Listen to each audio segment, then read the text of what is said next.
provided it can go up to 50 Mbps. That means it can give you high speed zooming access to internet on internet on your own network, and that's the technology we are talking about today. With this, I will request Dr. Prahar to look into the uses of technology, please.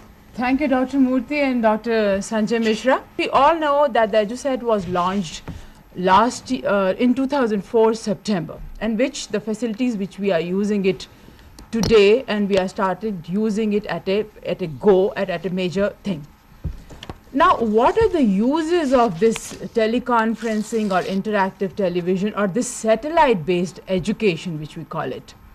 First and foremost, we all know that is it's education. IGNOU has been doing it since 1993. NCRT is doing it. NIOS, that is the National Institute of Open Schooling, they are doing it for educating or doing the induction program for the counselors, for the learners. And even the UGC is also doing it. NIPA is also doing it in training their personnel, or the capacity building of different diet personnels. Now there are certain other uses also besides education. First is the e-governance. Second is the use of teleconferencing in telemedicine, and the last is the non-government organizations are also using teleconferencing sessions. The e-governance, the first case I can take it is of the Gandhinagar. It is situated, that is called the Remote Sensing and Communication Network. It is called RESCO. It was set up in 1995. The previous slide. It was started in 1995.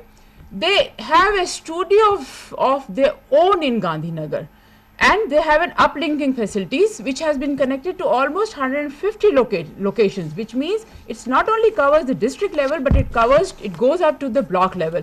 And how it is used and why it is used in the governance and the administrative purposes. Second case, if I quote, is very briefly I will tell you, that is, it is in Mysore. The institute is called the Abdul Nazir Sahib State Institute of Rural Development, situated in Mysore. They use the facility of ISRO in Bangalore. This was again set up in 1995, which covers almost 20 districts, rather all the districts of Karnataka. It has receiving sets and diets, and they are planning to go to the block level, which another 256 centers to be covered. Again, they are using it for the administrative purpose. The Rural Health Ministry, the Ministry of Agriculture, the Ministry of Health in Karnataka State, they are using this teleconferencing to reach out to the general public and to the officials of the ministry. The third is National Informatics Center, that is the NIC. NIC's network was also established long time back, almost in 1995, which covers all the more than 535 districts in the country, and especially it covers the northeastern states. It caters to all the northeastern states because of their geographical and topographical situation in the northeast. So it covers all the northeast states, and the setup is through the NICNet. The setup which is called is by the NICNet. It delivers high-speed data and video conferencing, that is pictures, to all the cities once they are connected. And the important part is that by using this NICNet facilities, the National Informatics Centers can connect 8 sites simultaneously, and one site can be seen on the TV screen completely. So that is the capability of what National Informatics Centers they are doing it. And even they are using for international connectivity, they are using the ISDN, the public ISDN facility. So you can see how the National Informatics Center, they are using this facility of teleconferencing. And I'm sure all of you are aware of when the elections are held, the general elections or the state elections, how the immediately one connects it to all the news channels, they connect it to each district or even to the block level. So that is the power of what National Informatics Centers they are doing it. Next is the Jhabua Development Communication Project, which is also another very important project for rural areas, and basically it was meant for the tribals of Jhabua. DECU implemented this project. It has two important components. It's not only broadcast they are doing it, they have an interactivity component also in this project.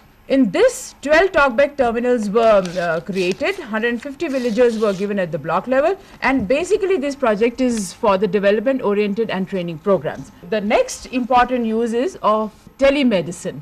Again, I will just very briefly share with you that Bharat Electrical Limited is providing all the infrastructure for conducting telemedicine. Telemedicine actually has revolutionized the rural health sector in the country. The first experiment was done by the Karnataka state, which was called the Karnataka state telemedicine. Another important was telemedicine project in Andhra Pradesh. There is a rural hospital where you have the medical diagnostic equipment that is called the patient's end. Here the diagnosis of a patient is done where no expert doctor is available because it is a PHC, that is a public health center. It's only in the rural center. All the diagnostic reports through the computer and through video conferencing and VSAT, it travels to the satellite. Satellite again gives the whole data in the super specialist hospital, which can be either in Chennai or in Hyderabad or in any other hospital in the country which has a super speciality facilities. Again, the doctors, they review the whole reports, the ECG, the cardiogram, the MRIs and whatever it is. The expert give their opinion, which is transferred, the data is transferred from the super specialty hospital to the rural hospital. So what exactly this telemedicine is doing is, it is doing telediagnosis, it is giving teleconsultation, it is giving teleeducation, and it is also telemonitoring the health of the rural people. This is another experiment or another use of teleconferencing, that is telemedicine.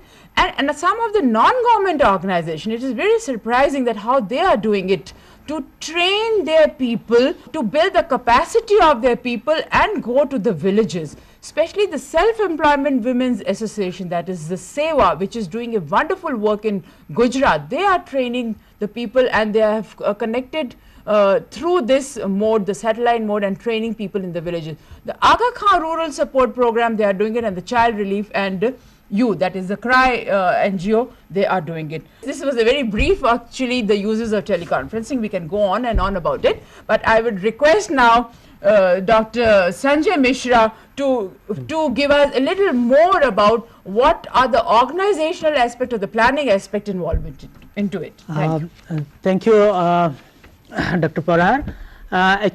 We actually planned that in the session will use other experts, bring in other experts and share their experience. We asked Professor Santosh Panda to speak about some of the advantages of teleconference. Professor Panda, please explain the advantages of teleconferencing for the benefits of our students.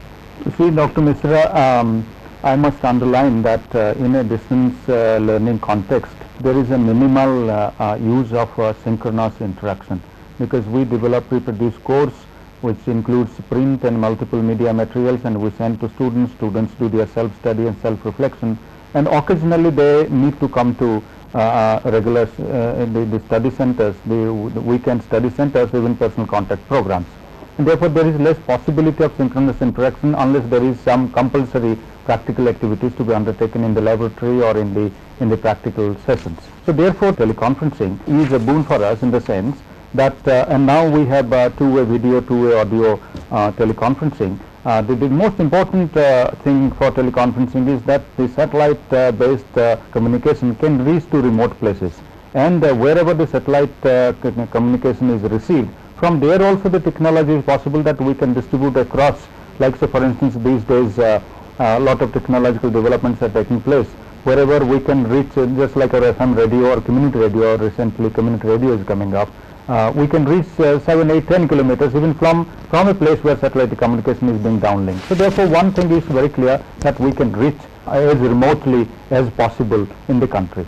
The second benefit I consider, and which is absent in our distance learning context, and therefore there is a need that we must have some kind of contiguity or synchronous interaction, because teleconferencing provides the possibility, at least for audio, to be together to and fro, two-way audio, and these days because of EduSat we have two-way video also, we can see each other, and therefore synchronous communication is impossible. We interact at a distance though, but we do feel that as if we are face to face. So and that is the second benefit I will consider.